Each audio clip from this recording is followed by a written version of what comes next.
Here's another unit rate word problem. Addison drove 1,080 miles in 20 hours. What was her speed in miles per hour? All right, I have identified some important numbers and key information. 1,080 is important because it's how many miles she drove. The word in helps us set up our ratio, and the 20 is important because it tells us how many hours she was driving for.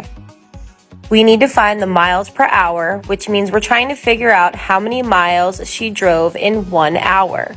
Based on the word problem saying miles per hour, we need to set up our ratio as miles per hour.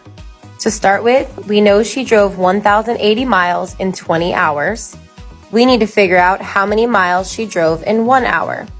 Just like last time, I'm going to cross multiply first, then divide. When you cross multiply, 1,080 times 1 is 1,080. 20 times x is 20x. We are going to solve this one-step equation using what we learned in algebra.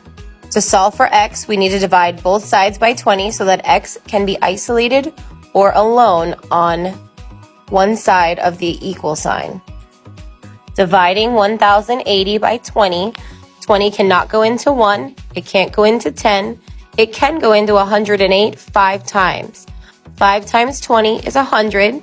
We subtract, then bring down the 0.